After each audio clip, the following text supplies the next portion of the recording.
الحمد للہ الذی کفا وسلام علی عبادہ الذین اصطفی اما بعد۔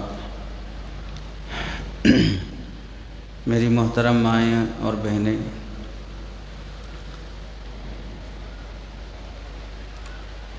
بہت ہی اہم موضوع ہے خواتین سے متعلق۔ نبی کریم صلی اللہ علیہ وسلم کا ارشاد ہے، حضرت ابن عمر رضی اللہ تعالیٰ عنہما فرمایا کرتے تھے، آپ صلی اللہ علیہ وسلم کی حدیث ہے، علموا رجالکم سورۃ المائدہ وعلموا نساءکم سورۃ النور، اپنے مردوں کو سورہ مائدہ سکھاؤ اور اپنی عورتوں کو سورۃ النور سکھاؤ۔ مرد اگر قرآن مجید کی سورۃ المائدہ پڑھے گا تو ایک اچھا مرد بن سکتا ہے، اور اگر عورت سورۃ النور اچھی طرح پڑھ لے گی ایک اچھی پاک دامن عورت بن سکتی ہے۔ خاص طور سے اس صورت میں اللہ تعالیٰ نے خواتین سے متعلق بہت سے احکام ذکر کیے ہیں۔ یہاں آپ لوگوں کو سمجھنے اور سہولت کی خاطر پہلی بات تو یہ نوٹ کرنے کی ہے، آج کے موضوع کے حساب سے اسلام میں عصمت اور عفت کی اہمیت کیا ہے۔ گویا سوال یہ ہے کہ اسلام میں عورت کو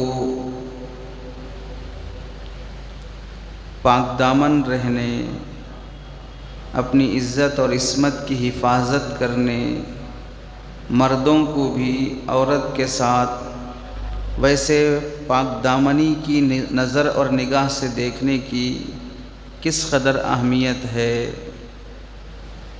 قرآن کی روشنی میں اور حدیث کی روشنی میں۔ یہ پہلی بات ہوگی۔ دوسری بات یہ ہوگی کہ اسلام کے علاوہ دوسرے مذاہب میں زمانے جاہلیت میں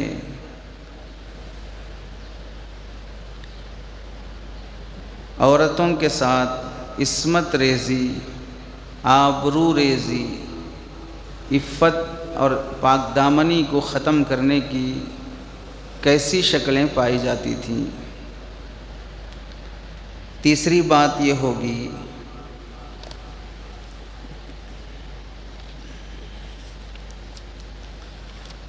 عورتوں کی عصمت اور عفت کے طریقے اسلام میں کیا بتائے اور سکھائے گئے۔ یہ تین باتیں تفصیل سے آپ حضرات کے سامنے آئیں گی۔ اسی کے ضمن میں کچھ باتوں کی طرف اشارہ کیا جائے گا۔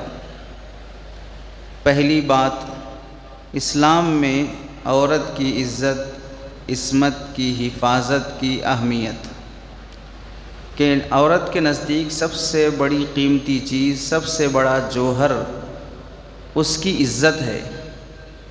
عورت کی عزت اگر چلی جائے، کوئی مرد اس پر ہاتھ ڈال دے یا عورت خود کسی کو اپنے اوپر قابو پانے کا موقع دے دے تو اس کے بعد دنیا کی ساری دولت اس عورت کے پاس جمع ہو جائے، پھر بھی وہ عورت اپنی عزت کا بدل، اپنی پاک دامنی کا بدل ہرگز نہیں پیدا کر سکتی۔ ایک بار کوئی بھی پھل پک جائے دوبارہ کچا نہیں ہو سکتا۔ ایک بار دودھ بکری اور بھینس کے تھنوں سے نکل جائے واپس نہیں آ سکتا۔ ایک بار تیر کمان سے، گولی بندوق سے، بولی زبان سے نکل جائے پھر واپس نہیں آ سکتی۔ ایک بار انسان مرد ہو یا عورت ہو بالغ ہو جائیں، واپس پھر نابالغ نہیں ہو سکتے۔ ایک بار عورت کی عزت چلی جائے پھر وہ عزت واپس نہیں آ سکتی۔ زندگی کا سب سے بڑا جوہر عورت کی عزت ہے۔ ایک بار عورت کا کنوارا پن ختم ہونے کے بعد پھر دنیا کی کون سی بھی دوائی کھا لو، وہ کنوارا پن واپس نہیں آ سکتا۔ شادی کے مراحل، شوہر دیدہ، شوہر کے ساتھ زندگی گزاری ہوئی عورت پھر ایسی نہیں بن سکتی کہ اسے کنواری کہا جا سکے۔ تو یہ بڑی نعمت ہے عورت کی عزت اور عصمت۔ جان چلی جانا گوارا کرتی ہے مسلمان عورت، مگر عزت جانا گوارا نہیں کرتی۔ قرآن مجید میں اس کی اہمیت کیا ہے؟ اللہ رب العزت فرماتے ہیں والحافظین فروجہم والحافظات والذاکرین اللہ کثیرا والذاکرات اعد اللہ لہم مغفرۃ واجرا عظیما۔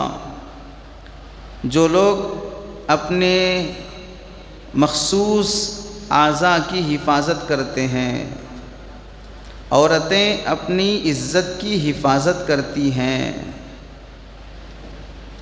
جسم کا وہ حصہ جہاں شہوت بھڑکتی ہو اسے مکمل طور پر محفوظ رکھنے کی کوشش کرتی ہیں اور اللہ کو نہیں بھولتی ہیں۔ اللہ نے ایسی عورتوں کے لیے دو بڑے وعدے فرمائے، ایک ہے عصمت اور عزت کی حفاظت کرنے پر اللہ ان کی مغفرت فرمائیں گے، دوسری ہے بہت بڑا اجر اور ثواب اللہ انہیں عطا کریں گے۔ کہیں اللہ نے فرمایا کامیاب لوگ وہ ہیں والذین ہم لفروجہم حافظون، جو لوگ اپنی عزت کی حفاظت کرتے ہیں، اس حصے پر کسی کی نگاہ، کسی کا خیال پہنچنے نہیں دیتے جہاں سے عزت چلی جاتی ہے، تو وہ عورت کامیابی اور فلاح و بہبودی کو پالے گی۔ ناکام ہے وہ عورت اپنی زندگی میں جس پر اس کے شوہر کے علاوہ کسی غیر مرد کی نگاہ پڑ جائے۔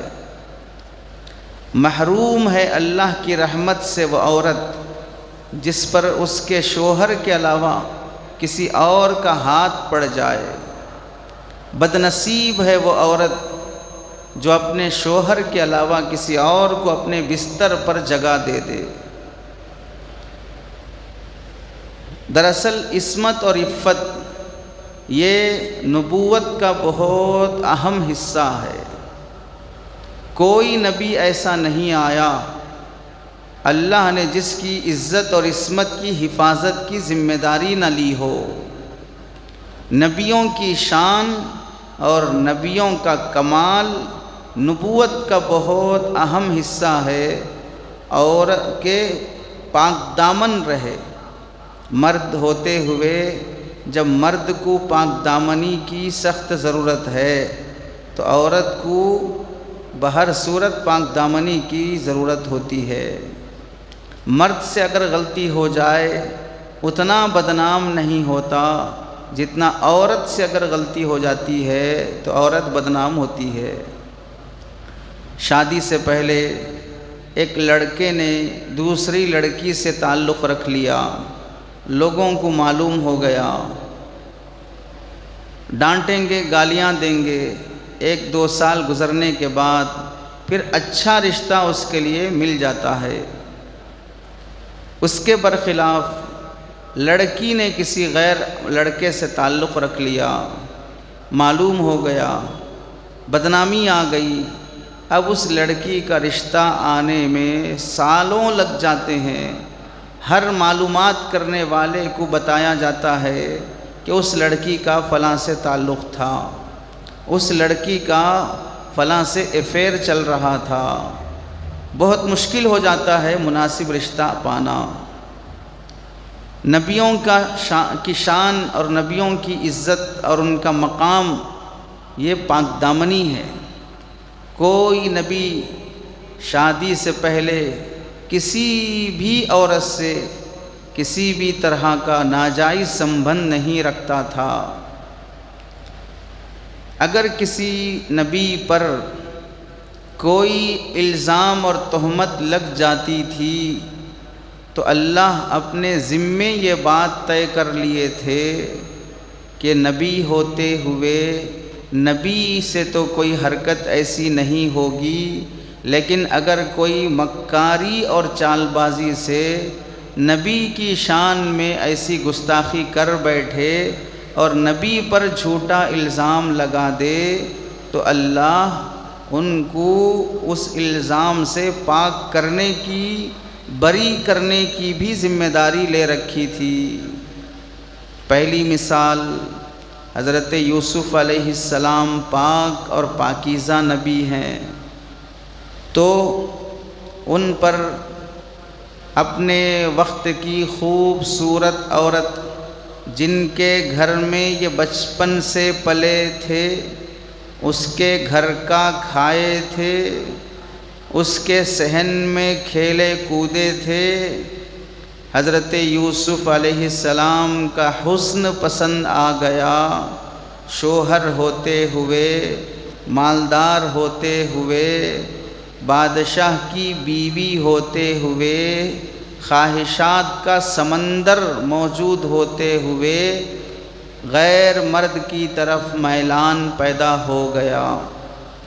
7 بند دروازوں کے اندر کمرے میں حضرت یوسف علیہ السلام کو برائی کی دعوت دی گئی۔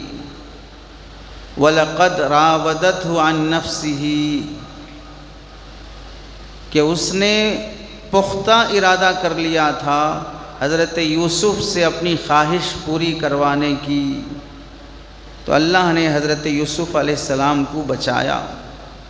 بند دروازوں سے بھاگے، بند تالے اللہ نے کھول دیے، جیل کی سزا گوارا کر لی، لیکن اپنے دامن پہ چھینٹے گوارا نہیں کیا۔ ڈرنے لگے، زلیخا نے کہا بند ہیں دروازے، کوئی نہیں دیکھ رہا ہے، کس کا خوف ہے؟ فرمایا مجھے میرے اللہ کا ڈر ہے۔ حضرت یوسف کا جملہ سن کر زلیخا نے اپنا دوپٹہ نکال کر مورتی جو رکھی ہوئی تھی کمرے میں اس پر ڈھانک دیا اور کہنے لگی کہ اب کوئی خدا بھی نہیں دیکھ رہا ہے، نہ انسان نہ خدا، نہ خالق نہ مخلوق، بس ہم تنہا ہیں، خواہش پوری ہو جائے۔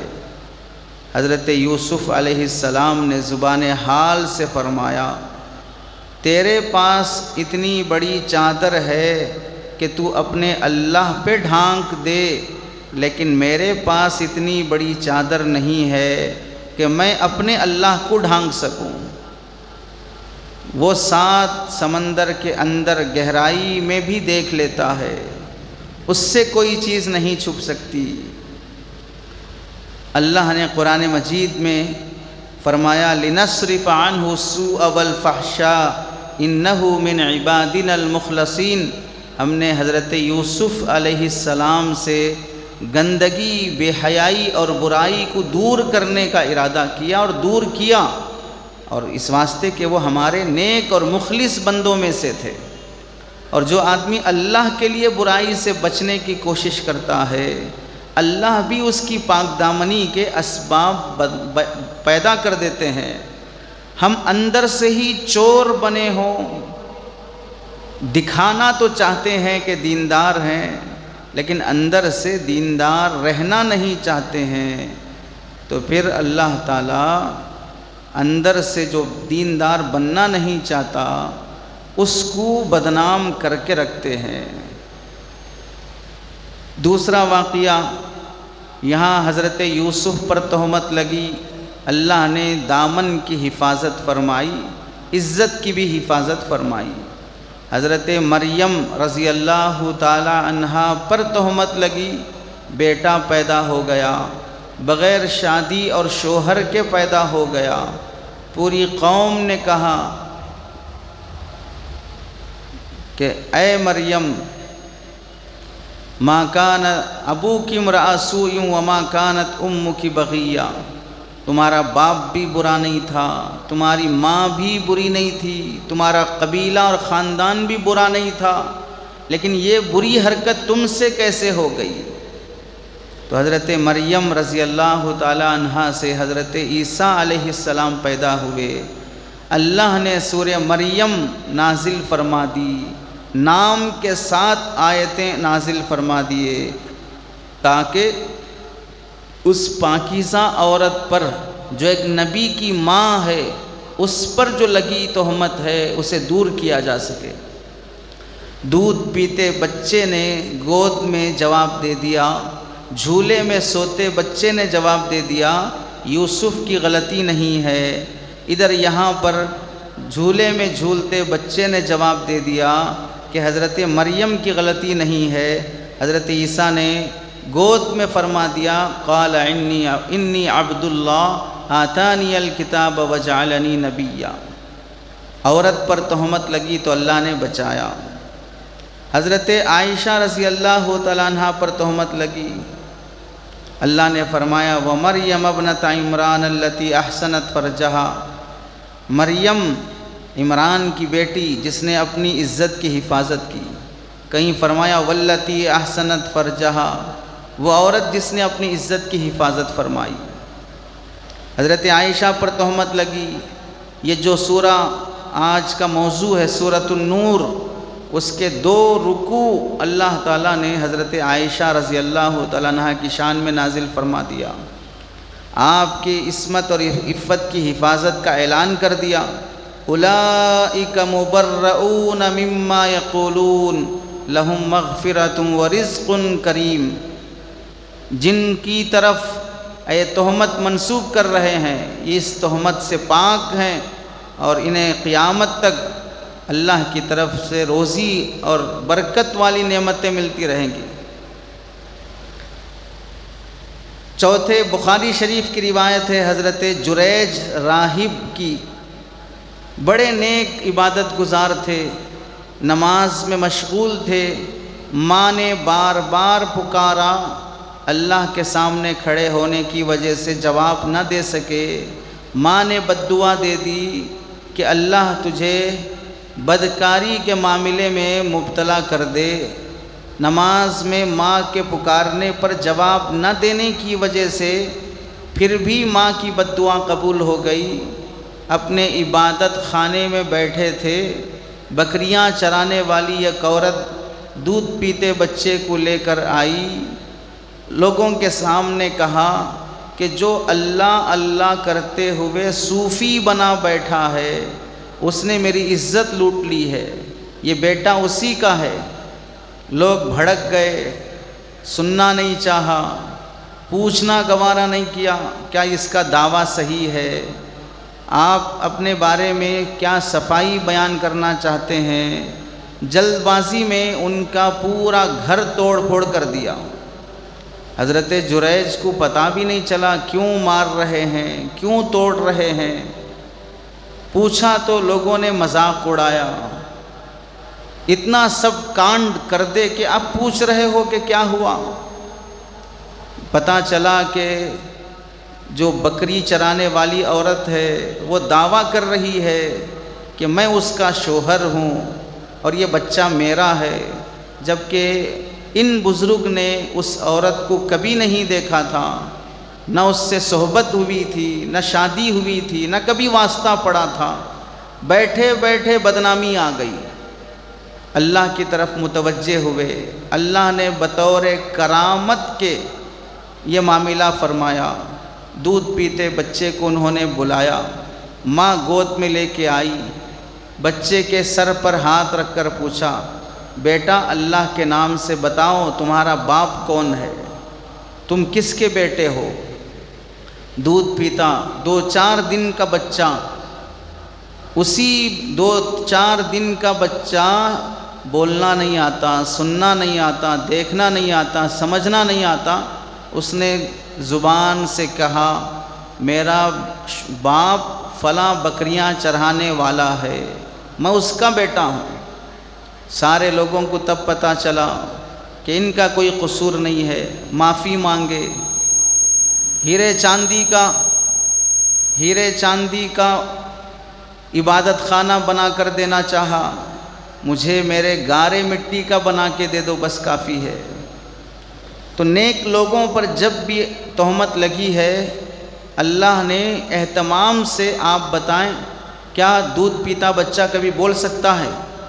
لیکن معاملہ کسی کی عصمت اور عزت کا ہے، عزت چلی گئی، بدنام ہو گئے، پھر وہ واپس نہیں آ سکتی۔ تو اللہ نے اس نعمت کو بچانے کے لیے حضرت یوسف پر تہمت لگی، دودھ پیتے بچے نے گواہی دی۔ حضرت عائشہ پر تہمت لگی، آسمان سے 2 رکوع قرآن کے نازل ہو گئے۔ حضرت مریم پہ تہمت لگی، دودھ پیتے بچے، حضرت عیسیٰ نے گواہی دی۔ حضرت جریج راہب پر تہمت لگی، دودھ پیتے بچے نے گواہی دی۔ معلوم ہوا عزت چاہے مرد کی جائے چاہے عورت کی جائے، بہت بڑی نعمت چلی جاتی ہے، اس کی حفاظت کے لیے اللہ نے اپنے معجزے اور اپنی قدرت کے کرشمے دکھائے۔ حضرت یحییٰ علیہ السلام کے بارے میں فرمایا سیداً وحسوراً ونبیاً من الصالحین، کہ یحییٰ علیہ السلام کی خوبی یہ ہے کہ انہیں اللہ نے اتنا پاک دامن بنایا تھا، اپنی خواہش پر ہمیشہ قابو رکھنے والا، کبھی بھٹکنے کا دور دور تک امکان بھی نہیں ہونا، ایسی قوت برداشت حضرت یحییٰ علیہ السلام کو عطا فرمائی۔ تبھی جا کر وہ نبی بھی بنے، نیک صالح ان کی صفات میں اللہ نے شمار فرمایا۔ عصمت اور عزت کی حفاظت کی فکر جس کو نہیں ہوتی ہے، اللہ بھی اپنے ذمے ٹھیکہ نہیں لے رکھا ہے۔ ہم تو بے لباس ہونا چاہیں، بے شرم بننا چاہیں، بے حیا بننا چاہیں، شادی سے پہلے ہی بوائے فرینڈ بنانا چاہیں، گرل فرینڈ بنانا چاہیں، ڈیٹنگ پہ جانا چاہیں، لیو ان ریلیشن شپ میں رہنا چاہیں، شراب اور نشے میں خواہشات پوری کرنا چاہیں، کلب جا کر، پب جا کر، کو ایجوکیشن سسٹم کے ذریعے سے، کال سینٹر جا کر، جاب کر کے، ملازمت کر کے باس کو خوش کرنا چاہیں، غیر مرد کی گود آباد کرنا چاہیں، اور اللہ تعالیٰ اپنے فرشتوں کو ہمارا نوکر بنا دے کہ میری بندیاں تو بے شرم بے حیا بننے والی حرکتیں کرتی رہیں، آپ ان کو عزت بخشتے رہو، آپ ان کو راحت پہنچاتے رہو، ان کو بدنامی سے بچاتے رہو۔ ایسا ٹھیکہ اللہ نے نہیں لے رکھا ہے۔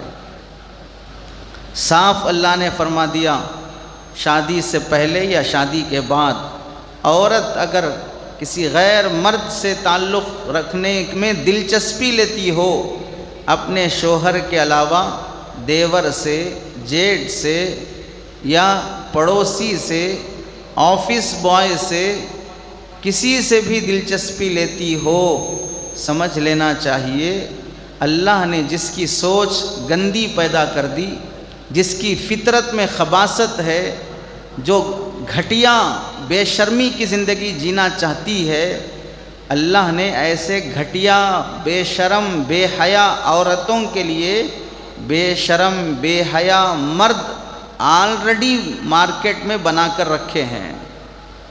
بے حیا عورتیں کا میلان بے حیا مردوں کی طرف ہی ہوتا ہے۔ بے شرم عورت کسی کو چاہتی ہے تو وہ بھی بے شرم ہی ہوتا ہے۔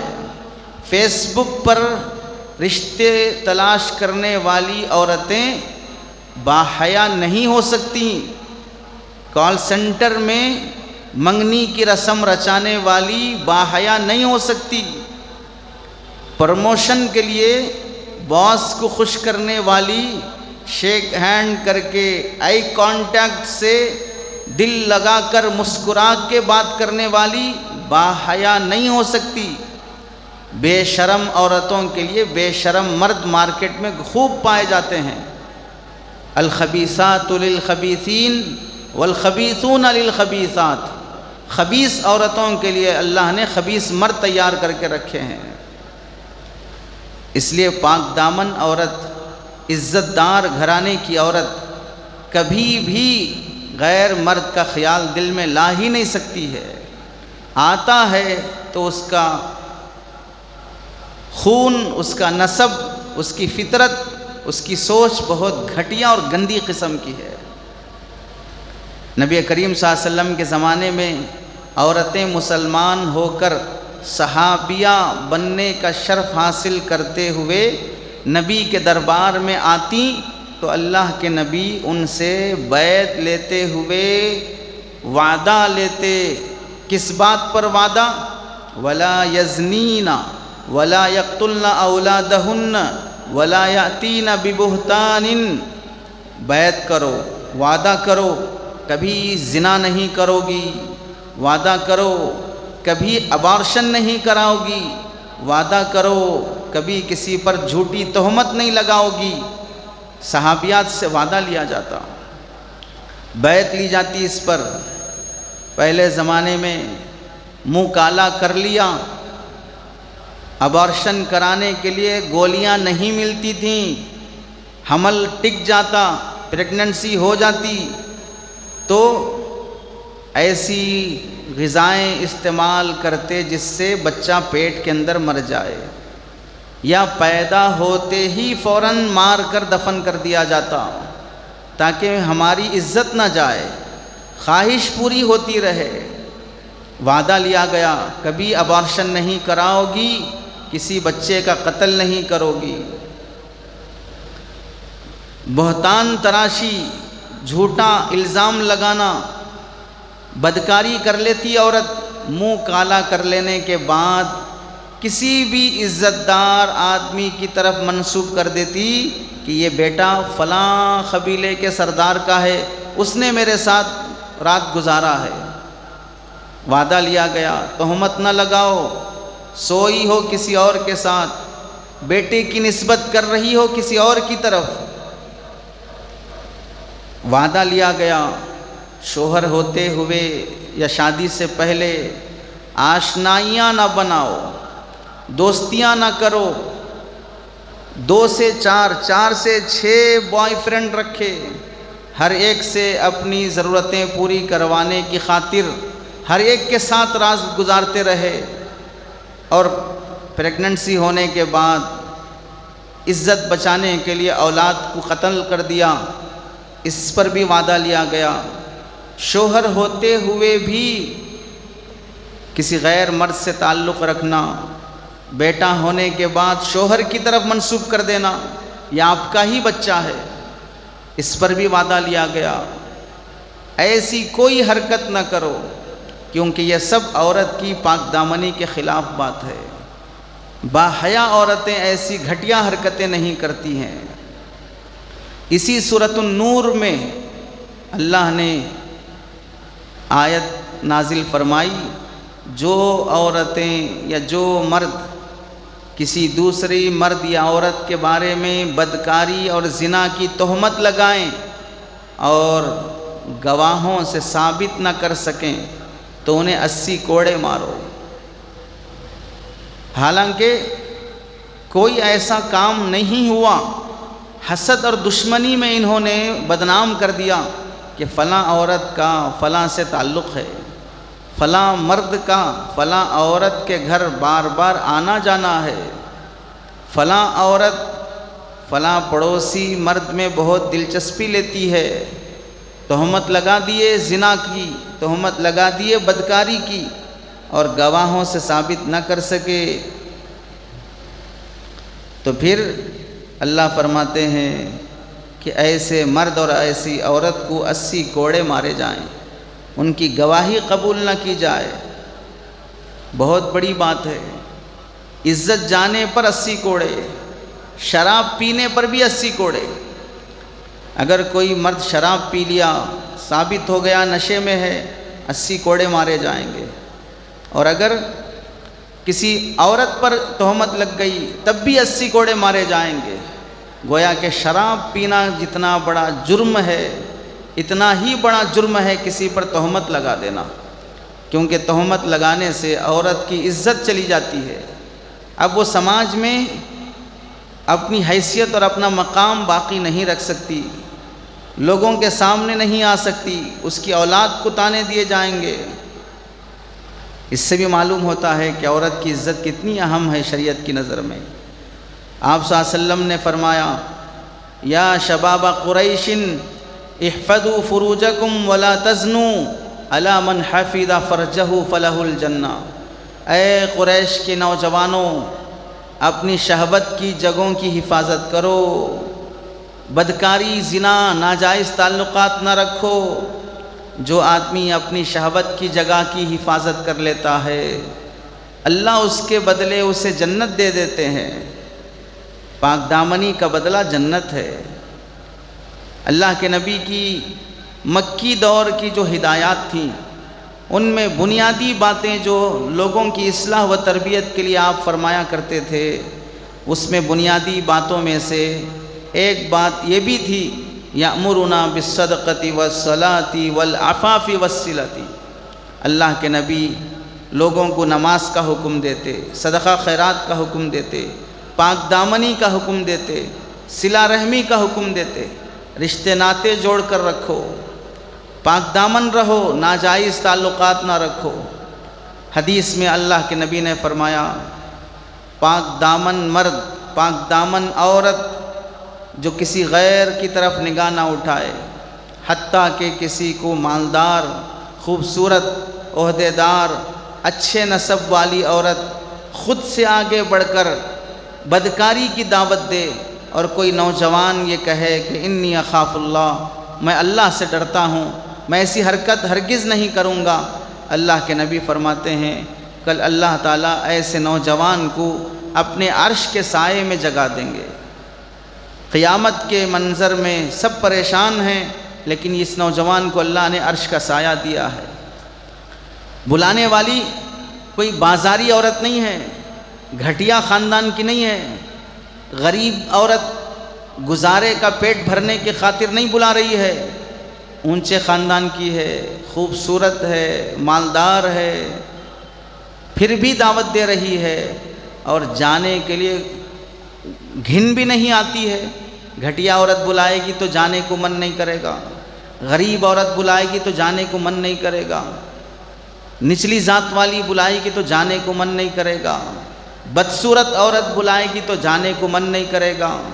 لیکن یہاں تو خوبصورت بھی ہے، اونچے خاندان والی بھی ہے، عزت دار بھی ہے، مالدار بھی ہے، پھر بھی آدمی اپنے دامن کی حفاظت کر لے، اللہ اس مرد کو بھی، اور اگر اسی طرح کوئی عورت اپنے دامن کی حفاظت کر لے اس عورت کو بھی اللہ اپنے عرش کا سایہ دیں گے۔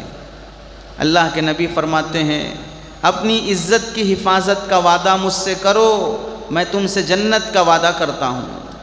من توکل علی ما بین رجلیہ وما بین لحییہ توکلت لہ بالجنہ۔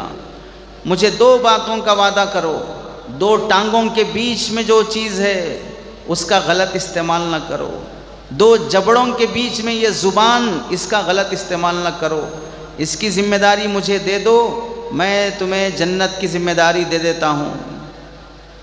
پاک دامن لوگوں کی اللہ دعائیں جلدی قبول کرتے ہیں۔ بنی اسرائیل کا قصہ مشہور ہے، 3 آدمی سفر پر نکلے، تیز بارش ہو گئی، بارش سے بچنے غار میں چلے گئے، اچانک ایک چٹان بہت بڑی اوپر سے ڈھلتی ہوئی آئی، غار کے منہ پہ آ کے رک گئی اور غار کا دروازہ بند ہو گیا۔ تینوں نوجوان اندر پیاک ہو گئے، کوئی آواز باہر تک نہیں جاتی، کوئی ادھر سے آنے جانے والا نہیں ہے، موت کا انتظار۔ سب نے کہا جو بھی اپنا کوئی ایسا نیک عمل خالص اللہ کی رضا کے لیے کیا ہو اس کا واسطہ دے کر اللہ سے دعا کرے۔ ایک نوجوان اس میں سے اللہ کے سامنے کہتا ہے، اے اللہ، میری چچا زاد بہن تھی، اس میں میں بہت دلچسپی لیتا تھا، میں اس سے محبت کرتا تھا، عام عورتوں سے زیادہ اپنی محبوبہ بنا کے رکھتا تھا۔ ایک بار غریبی کی وجہ سے میرے پاس مدد مانگنے آئی، میں نے موقع بہتر سمجھ کر اس سے کہا میں تمہیں 100 اشرفیاں دینے تیار ہوں مگر یہ کہ تم میری خواہش پوری کر دو۔ یہ سن کر وہ بہت بے چین ہو گئی مگر اپنی غریبی اور پریشانی کی خاطر تیار ہو گئی۔ میں نے 100 اشرفیاں جمع کر لی، وہ بھی میرے ساتھ خواہش پوری کرنے تیار ہو گئی۔ جب میں اس کے قریب پہنچا وہ روتے ہوئے کہنے لگی اللہ کے بندے، اللہ سے ڈر، میں نے آج تک کسی مرد کے ساتھ ایسی حرکت نہیں کی ہے، ناجائز طریقے سے میری عزت لوٹنے کی ہرگز کوشش نہ کر۔ تیرا نام جب آیا میں ڈر گیا، فوراً اٹھ کر بھاگا، وہ پیسہ بھی اسی کے حوالے چھوڑ دیا۔ اے اللہ اگر میں یہ کام کہ اس لڑکی کی عزت میں نے نہیں لوٹی اور اس لڑکی نے غریبی اور فاقے میں جو بہک گئی تھی پھر بھی اپنے دامن کو بچا لیا، یہ عمل تیری رضا کے لیے ہوا ہے تو اس چٹان کو ہٹا دے۔ اللہ نے اس کی دعا قبول کی اور وہ چٹان خود بخود ہٹنا شروع ہو گئی۔ معلوم ہوا پاک دامن لوگوں کی دعائیں اللہ قبول کرتے ہیں۔ حضرت عبدالحق محدث دہلوی رحمۃ اللہ علیہ فرماتے ہیں دلی میں قحط سالی پڑ گئی، بارش نہیں برس رہا ہے، لوگ گاؤں سے باہر نکل کر صلاۃ الاستسقاء پڑھ رہے ہیں پھر بھی بارش نہیں ہو رہی ہے۔ ایک نوجوان اپنی بوڑھی ماں کو سواری پر بٹھا کر لایا، اس کے آنچل کا دوپٹہ پکڑا، پلو پکڑا، آسمان کی طرف اٹھایا اور اس نے دعا مانگی اے اللہ اس عورت کے پلو اور دامن آنچل کے واسطے جس نے کبھی کسی غیر مرد کی طرف نہیں دیکھا اور نہ کبھی کسی غیر مرد نے اسے دیکھا، اس کی پاک دامنی کا واسطہ قحط سالی دور کر دے، بارش برسا دے۔ اس کے ہاتھوں سے دوپٹہ اور پلو ابھی چھوٹا بھی نہیں تھا، بادل چھا گئے، بارش برسنا شروع ہو گئی۔ اتنی پاکیزہ عورتیں مسلمانوں میں گزری ہیں۔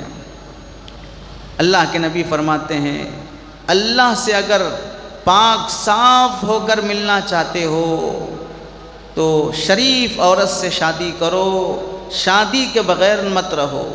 شادی کے بغیر جینے والا کبھی پاک صاف زندگی نہیں گزار سکتا۔ اسلام کے اندر میاں بیوی کے ریلیشن شپ کو بھی ثواب کہا گیا ہے۔ میاں بیوی اگر ملتے ہیں، آپس میں جنسی خواہش پوری کرتے ہیں تو بھی اللہ کے نبی فرماتے ہیں کہ اس پر ثواب ملتا ہے، اس واسطے کہ اگر یہ خواہش یہاں پوری نہیں ہوگی تو پھر جہاں بھی ہوگی وہ حرام طریقے سے ہی ہوگی۔ میاں بیوی میں نہیں ہوگی تو جہاں بھی ہوگی حرام طریقے سے ہی ہوگی۔ حرام سے بچنے کی جگہ ہے شوہر، حرام سے بچنے کی جگہ ہے بیوی۔ اسی واسطے کہا گیا شوہر کے بلانے پر بیوی کبھی منع نہ کرے، انکار نہ کرے، اس واسطے کہ یہ ایسا کام ہے جو بیوی کے علاوہ کہیں نہیں کیا جا سکتا، جو شوہر کے علاوہ کسی سے نہیں ہو سکتا۔ ورنہ اگر انکار کر دے گی عورت، نخرے دکھائے گی عورت، تو پھر یہ خواہش کہیں اور پوری ہوگی تو کسی دوسری عورت کی عزت لوٹی جائے گی، کوئی دوسری عورت نیلام ہونا پڑے گا۔ اس لیے حدیث میں شوہر کے منع کرنے کو بہت سخت تاکید کی گئی ہے کہ عورت پر پوری رات اللہ کی لعنت برستی ہے اگر وہ شوہر کو ناراض کر کے سوتی ہے۔ عظمت اور عزت کی حفاظت کی خاطر اللہ کے نبی علیہ السلام کے صحابہ میں اتنا تقوی آ گیا تھا۔ حضرت معاذ اسلمی رضی اللہ تعالیٰ عنہ غلطی ہو گئی، گناہ ہو گیا، غیر عورت سے تعلق ہو گیا، فوراً احساس ہوا کہ میں نے کسی عورت سے شادی سے پہلے ہی تعلق رکھ کر، بیوی ہوتے ہوئے تعلق رکھ کر بہت بڑا گناہ کیا۔ نبی کے دربار میں آئے، اللہ کے نبی سے فرمایا طہرنی یا رسول اللہ، مجھے پاک کر دیجئے، میں گندہ ہو گیا ہوں۔ ایک بار، 2 بار، 3 بار، 4 بار اقرار کرنے کے بعد اللہ کے نبی نے پھر ان سے پوچھا، جانتے بوجھتے ہوش حواس میں نے فلاں عورت سے تعلق قائم کر لیا، پتھروں سے مار مار کر شہید کر دیا گیا۔ اور جب ان کے خون کا خطرہ کسی صحابی پر پڑا، یا دوسری عورت کے بارے میں اسی طرح کا قصہ مشہور منقول ہے، اس کے خون کا خطرہ جب پڑا، کسی نے گھن ظاہر کی، تو اللہ کے نبی نے فرمایا ایسی توبہ کر کے مرا ہے کہ اگر اس کی توبہ پورے مدینے والوں پہ تقسیم کر دی جائے تو سب کی بخشش ہو جائے گی۔ گناہ ہوتا فوراً تسلیم کر لیتے اور سزا پانے کے لیے آ جاتے، چھپ چھپا کر دھندا نہیں چلایا کرتے، چھپ چھپا کر بازاری پن کا کاروبار نہیں کیا کرتے۔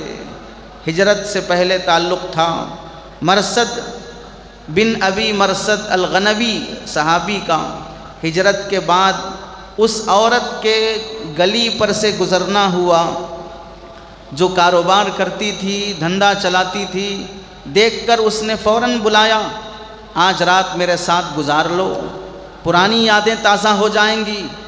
ان صحابی نے فرمایا اب یہ موقع نہیں رہا، اسلام آنے کے بعد پھر ہم اس بازاری راستے کی طرف نہیں جائیں گے، اسلام نے ان چیزوں کو حرام کر دیا ہے۔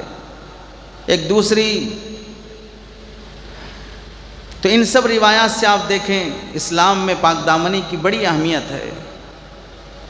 دوسری بات جو عرض کرنی تھی وہ ہے اسلام کے بجائے دوسرے مذاہب میں عفت اور عصمت کی حیثیت کیا ہے۔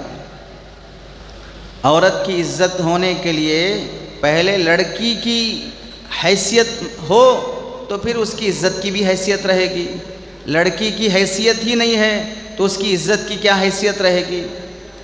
اسلام سے پہلے لڑکی پیدا ہوئی زندہ قبر میں دفنا دیا جاتا، لڑکی پیدا ہونے والی معلوم ہے ابارشن کر لیا جاتا۔ ایک طرف مقدس دیویاں عورتیں ہیں، لکشمی دیوی، سرسوتی دیوی، فلاں دیوی، دیوی کا مقام پانے والی عورت ہی ہے، دوسری طرف اسی عورت کو دفن کر دیا جا رہا ہے، اسی عورت کا گلا کاٹا جا رہا ہے۔ اسلام نے کہا اذ الموءودۃ سئلت بأی ذنب قتلت، کس وجہ سے مار رہے ہو، کیا گناہ تھا اور بیٹی کا جو قتل کر رہے ہو۔ ولا تقتلوا اولادکم من املاق، غریبی کے ڈر سے اپنی بیٹیوں کو قتل نہ کرو۔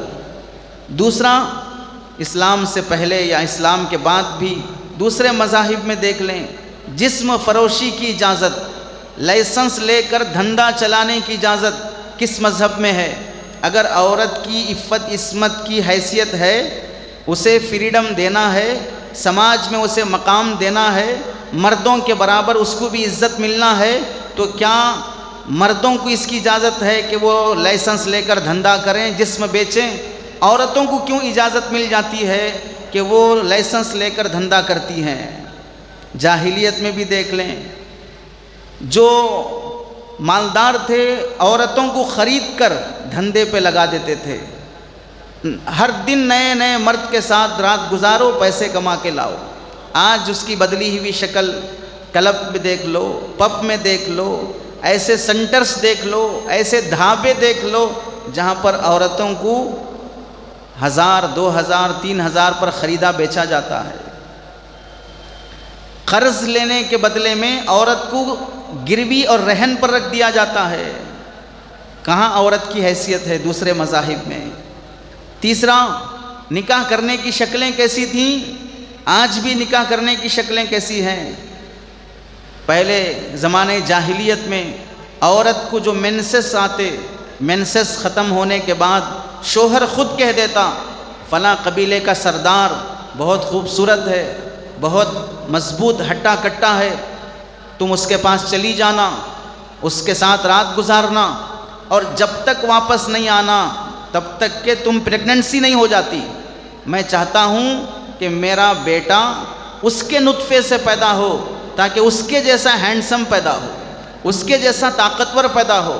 اپنی بیوی کو دوسرے کے پاس بھیج دیا جاتا تھا۔ اسے بھی لوگ نکاح کا نام دیتے تھے، عورت بھی راضی ہوتی، خاندان بھی راضی رہتا۔ ایک شکل ایک ہی عورت 10 مردوں سے تعلق رکھ لیتی، بیٹا پیدا ہونے کے بعد 10 مردوں کا چہرہ دیکھتی، اس لڑکے کا چہرہ جس سے ملتا ہو بتا دیتی اشارہ کر کے یہ تیرا ہی بیٹا ہے، مان لینا پڑتا کہ میں اس کا باپ ہوں۔ باقی 9 جو تعلق رکھے ہیں ان سب کا تعلق فری میں ہے، اب اس بچے کو پالنا میری ذمہ داری ہے۔ اسے بھی لوگ جائز کر دیتے تھے، کہاں اس میں عورت کی عزت رہی۔ تیسری شکل ایک ہی عورت اپنے گھر کے سامنے جھنڈا لگا لیتی، ایسے جھنڈا لگا کر کاروبار کرنے والی عورتوں کی گلیاں خاص رہتی، جس مرد کو ضرورت ہو جس گھر میں جائے اس سے صحبت کرے، 10 مرد اس سے تعلق رکھیں۔ بچہ ہونے کے بعد قیافہ شناس چہرہ دیکھ کر بتانے والا آتا، وہ بتا دیتا کہ اس کا چہرہ فلاں مرد سے ملتا ہے تو وہی اس کا باپ ہو جائے گا، باقی سب کا کوئی تعلق نہیں رہے گا۔ کہاں اس میں عورت کی عزت رہی۔ آج بھی ہندوؤں کی کتابوں میں لکھا ہوا ہے 8 طرح کے نکاح ہندوؤں میں ہوتے ہیں، 8 طرح کے نکاح، جس میں سے 7 نکاح وہ ہیں کہ جس میں عورت کی کوئی عزت نہیں ہوتی ہے۔ حتیٰ کہ ایک نکاح ہندوؤں میں وہ بھی ہے کہ عورت کو مثال کے طور پر ایک چاول تھیلے کی ضرورت ہے، وہ تھیلا چاول شوہر ایک مرد دلانے کے لیے تیار ہے، اس چاول تھیلے کے بدلے میں نکاح کرنا چاہے تو بھی نکاح ہو جائے گا، پھر توڑ لینا چاہے تو بھی ٹوٹ جائے گا۔ اب بتائیے چاول کے تھیلے کے بدلے میں نکاح ہو جاتا ہو تو اس عورت کی کیا حیثیت رہے گی۔ حضرت عائشہ فرماتی ہیں فلما بعث محمد بالحق ہدم نکاح الجاہلیت کلہ الا نکاح الناس اليوم، اللہ کے نبی دنیا میں تشریف لائے، تمام نکاحوں کو ختم کر دیا، وہی نکاح جائز رکھا جو آج شریعت میں جائز ہے۔ عزت کے ساتھ عورت کو گھر پہ لاؤ۔ چوتھی بات، شوہر میں انتقال ہو جاتا تو مرنے کے بعد بیوی کو مال وراثت بنا کر لوگ پراپرٹی میں جیسا مال تقسیم کر لیتے ہیں، شوہر کی بیوی کو یعنی ماں کو بھی پراپرٹی میں تقسیم کر لیا جاتا تھا، اس کے ساتھ جیسے چاہے مزے کیا جاتا۔ کہاں عورت کی عزت باقی رہی۔ عورت کو وراثت سے محروم کر دیا جاتا، کہاں عزت باقی رہی۔ اسلام آنے کے بعد عورت کی حیثیت بڑھایا، عورت کو قتل کرنے سے، لڑکی کو قتل کرنے سے روکا، گناہ کبیرہ بتایا، لڑکیوں کے ساتھ حسن سلوک کی تعلیم دی۔ جو بچیوں کو پال کر تربیت کر کے اچھی تعلیم دے کر اچھا نکاح کرے گا، اللہ کے نبی فرماتے ہیں کل قیامت کے دن وہ میرا پڑوسی بنے گا۔ میراث میں حصہ دیا، ماں ہے تو قدموں کے نیچے جنت بتایا، بیوی ہے تو جو اس کے ساتھ حسن سلوک کرے گا وہ بہترین انسان ہے، نبی کے اخلاق والا ہے، بیٹی ہے تربیت کی تعلیم دی، بہن ہے حفاظت کی تعلیم دی، ہر جہت سے عورت کا مقام بلند کیا ہے۔ تو آپ دیکھ لیں عصمت کی حفاظت کہاں ہے۔ تیسری بات مختصراً عرض یہ ہے، اسلام میں عورت کی عصمت اور عزت کی حفاظت کے لیے اسلام نے کیا تعلیم دی ہے؟ پہلی تعلیم یہ دی ہے، سب سے پہلے اسلام میں زنا کو حرام قرار دیا گیا کہ ناجائز تعلق رکھنا حرام ہے، اور زنا سیکس اتنا لمبا موضوع ہے، مستقل اس پر کتابیں لکھی ہوئی ہیں، ہمارے چینل پر بھی موجود ہے۔ بدکار مرد شادی سے پہلے تعلق، شادی کے بعد تعلق، اس کے نقصانات کتنے ہیں۔ وَلَا تَقْرَبُوا الزِّنَا، زنا کے قریب بھی نہ جاؤ، اس سے عصمت اور عفت ختم ہو جائے گی۔ دوسرا سبب بتایا سورۃ النور میں ہی، اگر کوئی حدود پار کر گئے اور بدکاری ہو گئی 100 کوڑے مارو، غیر شادی شدہ کیے یہ کام، شادی کے بعد کیے پتھروں سے مار مار کے سنسار کر دو، ختم ہی کر دو، کیونکہ عورت کی حفاظت ضروری ہے، عصمت اور عزت کی حفاظت ضروری ہے۔ دوسرا، الزام اگر لگے گا تو 80 کوڑے مارو۔ تیسرا کام، نکاح کی اہمیت، نکاح کی ترغیب، انبیاء کی سنت، نکاح کی تاکید فرمائی، بغیر نکاح کے رہنے والوں کو تنبیہ فرمائی کہ نکاح کے بغیر کوئی عورت نہ رہے، کوئی مرد نہ رہے، بغیر نکاح کے جینا اسلام میں کوئی ثواب کا کام نہیں ہے۔ چوتھی بات، جلدی نکاح کرنے کی ترغیب دی ہے۔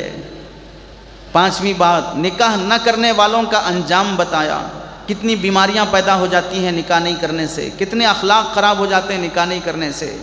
جتنے مذہبوں میں نکاح کے بغیر جینے والے پادری ہوں، پوپ ہوں، پجاری ہوں، ان سب کے مندر اور چرچ زنا کے اڈے بنے ہوئے ہیں۔ مذہب کے لبادے میں زنا کے اڈے چلائے جاتے ہیں۔ ریپ کے واقعات نکاح نہیں کرنے کی وجہ سے۔ نکاح کا مقصد بتایا، عفت اور پاک دامنی مقصد ہے نکاح کا۔ توالد اور تناسل، بیوی اور شوہر کی آپسی محبت۔ طلاق کا نظام عفت کی حفاظت کے لیے ہے۔ اگر انبن ہونے کے بعد بھی نہیں جدائی ہوگی تو شوہر بیوی کو چھوڑ کر کہیں اور منہ مارے گا، بیوی شوہر کو چھوڑ کر کہیں اور منہ مارے گی۔ طلاق اور خلا کا نظام رکھا گیا۔ یہاں رہو تو پاک دامنی سے ریلیشن قائم کر کے رکھو، جانا ہے تو بھی جائز طریقے سے جا کر جائز طریقے سے کسی سے ریلیشن قائم رکھو، ورنہ بوجھ بن کر رہو گے تو شوہر ہوتے ہوئے بھی دوسرے سے تعلق رکھو گے۔ اجازت کے احکام بتائے گئے، کسی کے گھر جاؤ اجازت لے کے جاؤ۔ اسی سورۃ النور میں کہ اجازت کے بغیر جانے سے کبھی اس کی عزت پر ہماری نگاہ پڑ سکتی ہے، کپڑے ہٹے ہوئے ہوں ہماری نگاہ پڑ سکتی ہے۔ اور 7ویں بات، پردے کے احکام بتائے گئے، عورتوں کو تعلیم دی گئی کس کے سامنے آنا کس کے سامنے نہیں آنا۔ 8ویں بات، جسم کا کون سا حصہ اپنے لوگوں کو دکھانا، جسم کا کون سا حصہ پرائے کو دکھانا۔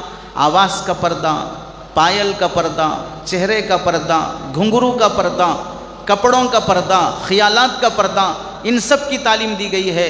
اگر یہ بکھر گئے تمہاری عزت بکھر جائے گی۔ خلاصہ یہ ہے کہ عورت کو بھی ذمہ داری دی گئی ہے کہ اپنی عصمت اور عزت کی خود حفاظت کرے۔ اللہ سے دعا ہے کہ اللہ تعالیٰ عمل کی توفیق نصیب فرمائے۔ آمین۔ وآخر دعوانا ان الحمد للہ رب العالمین۔